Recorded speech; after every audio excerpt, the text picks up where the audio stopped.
Thank you very much, Spider. Good morning to listeners on Facebook and to you members of the media that are here this morning. I came this morning to address some issues that are within the tourism sector at present. Despite much self-praise of success from the Minister of Tourism, Ernest Hilaire, a recent report from the St. Lucia Tourism Authority reveals that the island's main economic driver, it is on a downward slide. You see, back in 2020, as part of the Alan Shastney-led cabinet, we looked at airports around the world during the COVID-19 pandemic, and we saw hundreds of aircraft carriers with no destinations to fly to.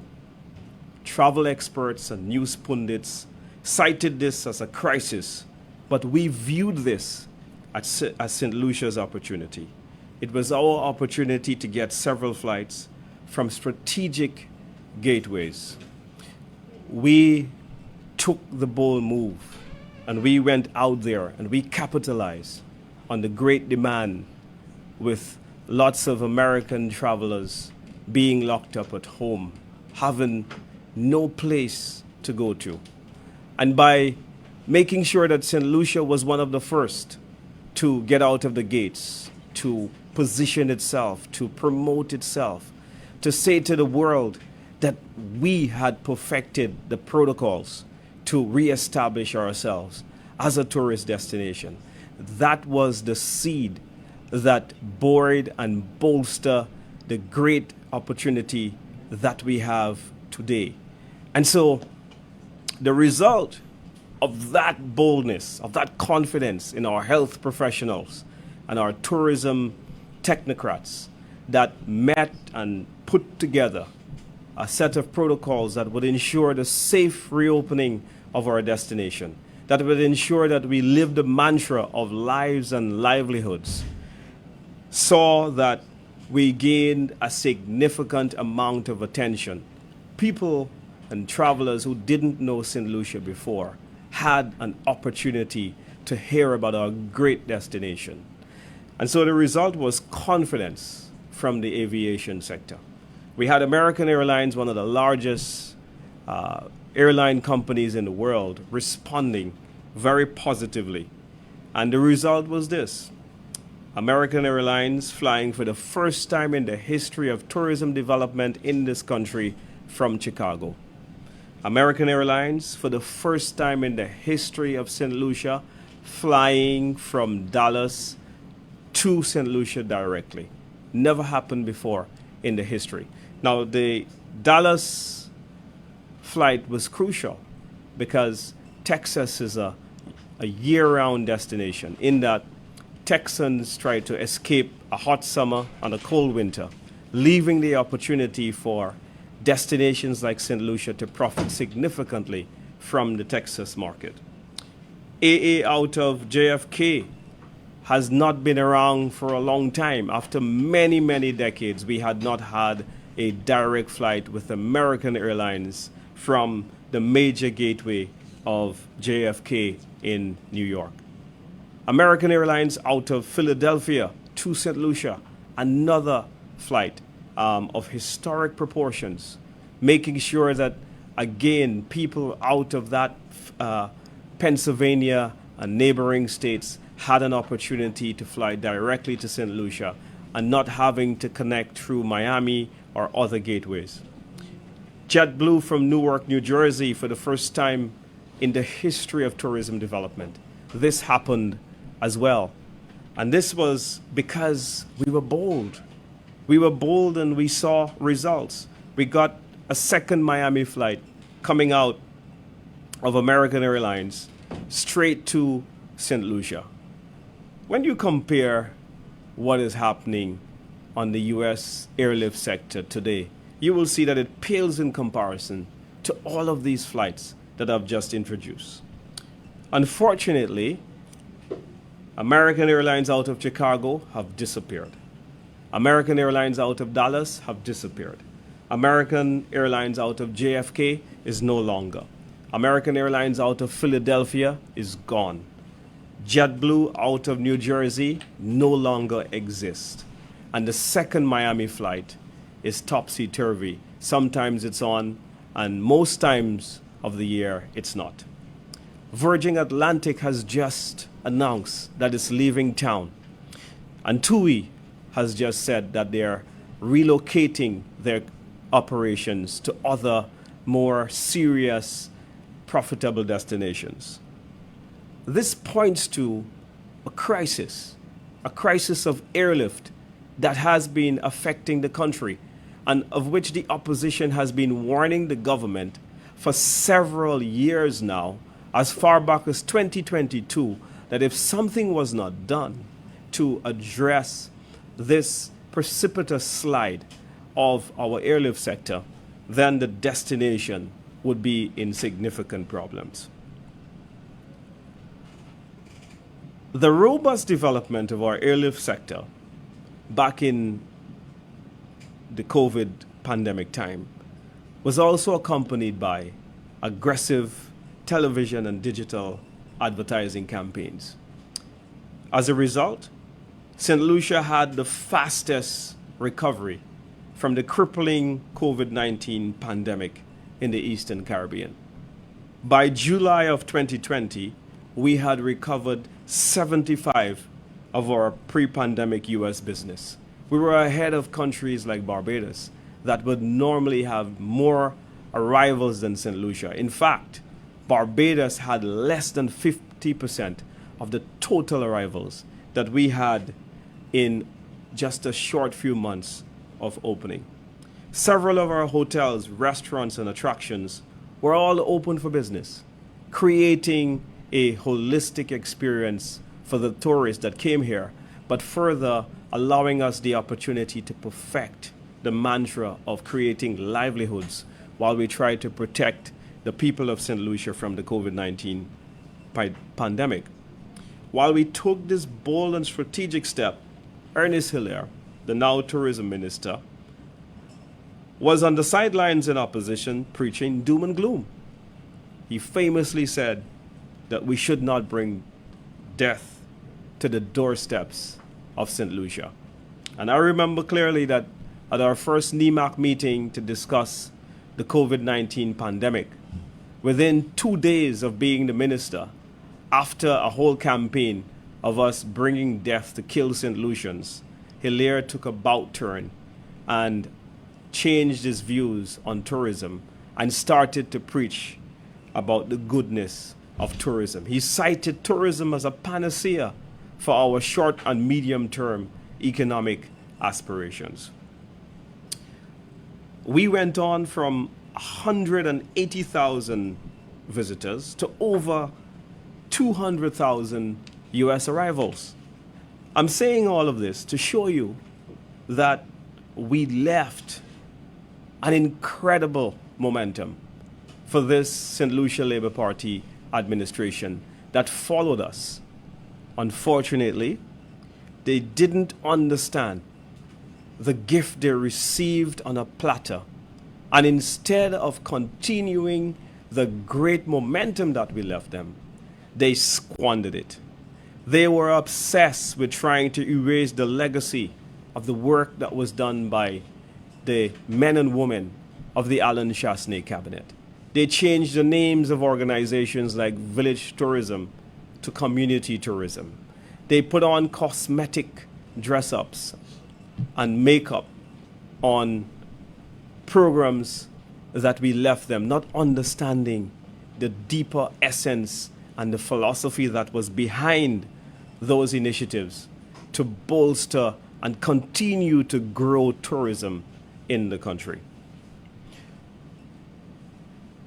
Therefore, it comes to me as no surprise when the St. Lucia Tourism Authority published a most dismal outcome for tourism arrivals for the first 4 months of this year. The St. Lucia Tourism Authority latest disclosure tells us this about tourism arrivals from January to April. It says in January, tourism arrivals declined by 2%. In February, tourism arrivals declined by 2%.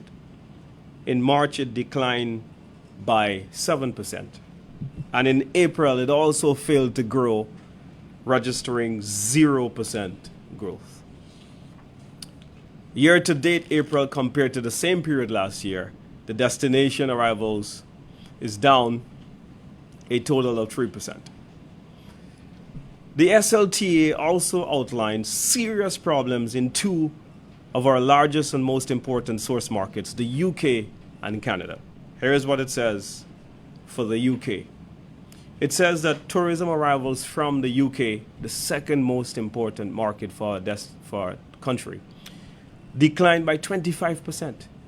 So 1 in every 4 UK guests have stopped coming to St. Lucia, a massive 25% in a market that has one of the longest average stays. Very crucial in terms of bed nights and in terms of the length of stay to our destination. This will have a crippling blow on a number of the locally owned hotels, on Airbnbs, on tours and attractions, and the economic penetration that would not come with other markets. The Canadian market, another important market to our tourism destination, has also suffered massive declines by 23%. This is not 10, this is not 5 or 2 or 3. This is 23% decline in the Canadian market. So 25% in the UK, 23% in Canada. But the minister boasts of success. I would like to say to the minister that he needs to review that position about where our tourism industry actually is at this present time. St. Lucia Tourism Authority, in the report published, is also at odds with claims by the tourism minister that the industry is enjoying record-breaking success. It says, January to April compared to the same period last year, stayover arrivals recorded a 3% decline. The cruise sector is down by 11%. Remember, he told us this was a bumper cruise year. But I maintain that the taxi drivers were complaining. I maintain that the vendors were complaining. I maintain that the people who run speedboats were complaining. People who are on the internet looking to lure cruise ship passengers to do tours were complaining that the volume of business was significantly down. And here we are seeing the proof in the pudding, where 11% of the cruise arrivals to the destination is down. The yachting sector also did not enjoy a good year, because 9% of yacht arrivals are down in St. Lucia. When you look at most of the ports, Marigot, Rodney Bay Marina, Soufriere, and some of the major anchorages, they're all recording significant concerns within the yachting industry. Now, we know that this sector is a sector that is most exposed to security concerns.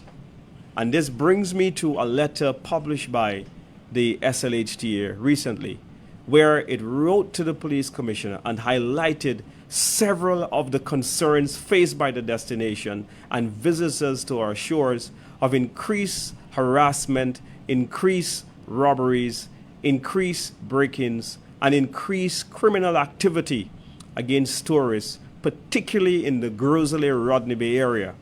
And they outlined several concerns, citing difficulties in obtaining police reports, difficulties in making reports, a lack of access to the police station in Rodney Bay, which has remained closed for several years now. And so, no wonder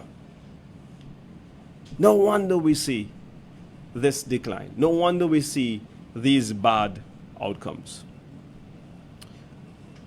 While St. Lucia has recorded this, I want to say to the minister to take a look at how well our neighbors are doing.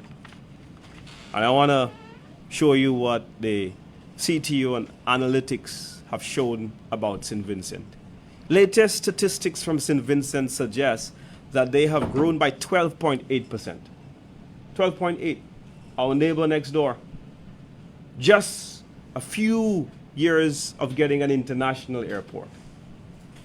Dominica, 10.4%, just up the road. Antigua, 6.7%. Barbados, 2.4%.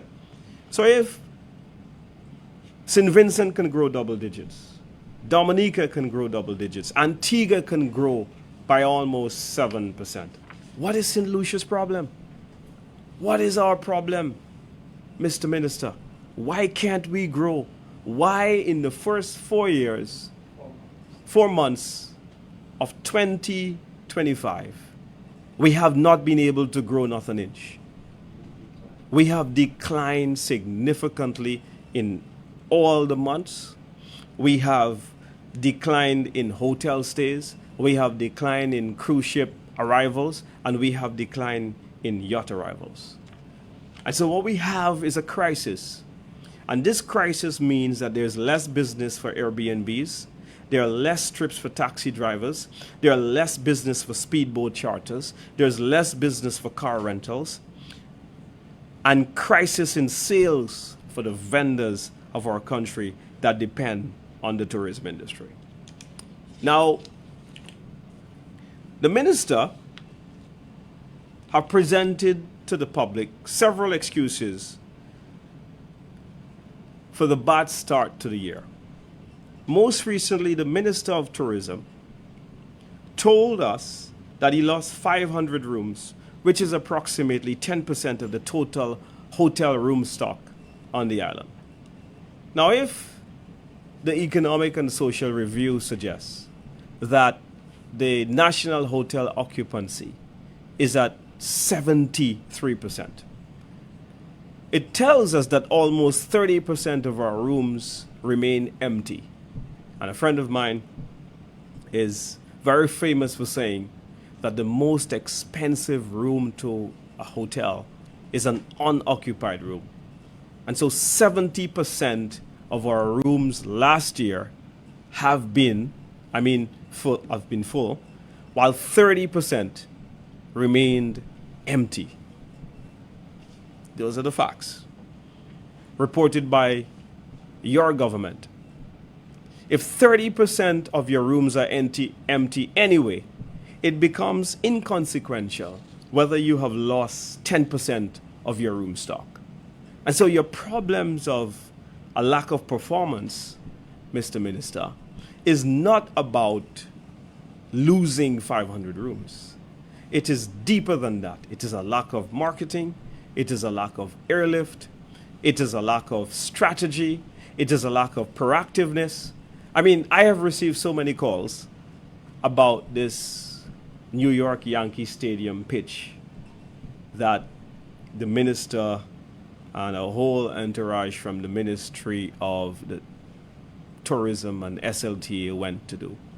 And people were asking me, in this day of social media and in this day of television advertising, could we not have reached millions more by investing in advertising, in pushing out the brand St. Lucia, in making sure that we remain front and center in the minds of the consumer? And so consequently,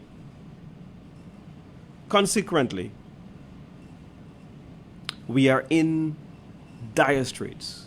We are in the place that we are in.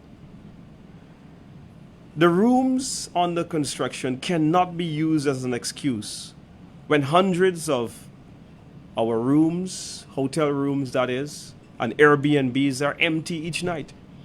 The bigger problem confronting the tourism sector is an airlift crisis. One can take a look at the Economic and Social Review. And when you look at the review, it shows you plainly that there have been over 2,000 change in terms of the aircraft movement of scheduled flights between George Charles and Urenora Airport. And so from 2019, if you look at the number combined, you would have seen a significant change of almost 2,000. Now, bearing in mind that most of the equipment used would be ATR, which are 72 seats, and the Boeing 737s, which would have about 165 seat configuration in the cabins, and A320s. It would mean, therefore, that the destination on average would have lost from 2019 to now 320,000 air seats. I submit to you, Mr. Minister, that that is the problem. That is the work that you need to do. You need to go back and get those 320,000 air seats so that the additional rooms that are coming, the additional Airbnbs that are coming, the existing empty capacity that people have now, especially in these lean months in the summer, not enough festivals will be able to contain those months. And so what we have to do is to make sure that we go back to the days of robust airlift management, where we can make sure that there's enough capacity coming on the planes so that there's business for every single person in the accommodation sector. That's the deeper problem. We also see that our tourism infrastructure continue to fall on hard times. I saw with shocking horror the staff at the airport at Urenora catching dripping water from the roof of our international airport as they're checking people out. They're using garbage bins and buckets to catch drips and leaks from the roof. That's how bad we have allowed our airport to deteriorate. This is sad for a country that says that our tourism sector is the #1 sector. It really leaves a lot to be desired in the way that we are managing the sector. There was a Jamaican man who came off the plane and took to social media miserably. Compare this, on the other hand, to the United Workers' Party when in government. That is when the industry takes off, and that is when development in this country takes off. So it is clear what our problem is and how it is going to be solved. At this point, I'd like to invite if there are any questions for our presenters. Yes? Well, Mr. Fedee. a question for Senator Fedee.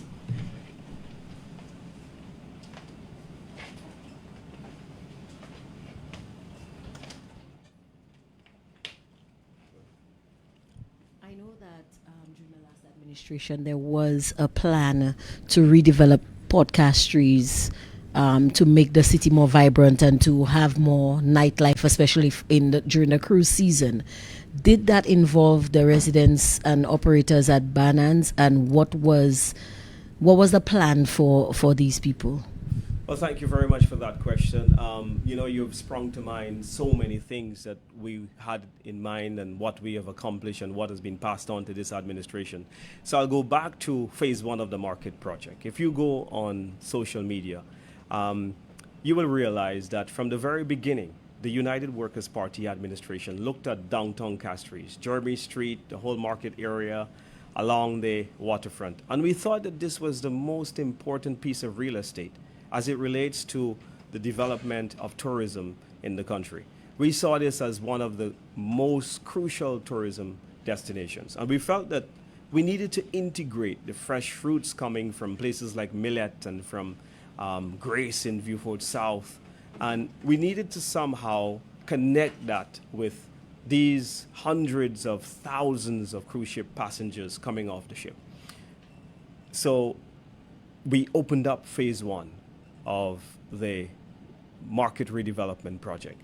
Phase 2 was very advanced in the design phase. Then we completed the design and took to tender the Box Park project, which is now the Anchorage. And this administration, they got to cut the ribbon. That was the easiest part. But the most difficult part was working with the marketing board, convincing them that this was the way to go to upgrade the entire area. And so when I pass next to Massey Stores and I see that building that Richard Frederick said that he did, I laugh at times because I know that it had absolutely nothing to do with Richard Frederick, but absolutely everything to do with the ethos and the vision for the whole Castries waterfront by the United Workers' Party. I can say to you that in our plans, more specific to your question, that yes, we looked at the Bannans Bay area and we envisioned a beautiful integrated village tourism initiative where we would have created one of the best fish fries in the world at Bannans, where we could have used the fishermen, their catch, helped them to develop their facility, but never to push them out in favor of a foreign company, but always to work with them and to integrate them into what we were trying to doing. As we integrated the vendors, we trained over 200 vendors in product development. We didn't push the vendors out from the market, recognizing the value of what the entire market offers to the harbor and the whole experience of the port. We saw the vendors as able stakeholders, and that's why we trained 200 of them in sales techniques, in product development, trying to say to them, look, if you can improve your product, if you can improve your point of sale systems, if you can make it easier for the guests coming off the ship with their credit cards to do business with you, then you would have increased sales and a more profitable opportunity. Another question. We've heard recently that the vendors at the arcade are going to be displaced because of this GPH redevelopment, and the minister is planning to provide them with caravans to ply their trade. A lot of the vendors believe that this is inappropriate, so to speak. Was there a plan in that same Castries redevelopment thing to renovate the vendors arcade, and what exactly was that plan?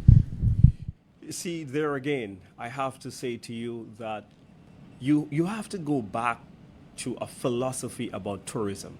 The Alan Chasney vision for tourism is to use tourism as a sustainable development tool.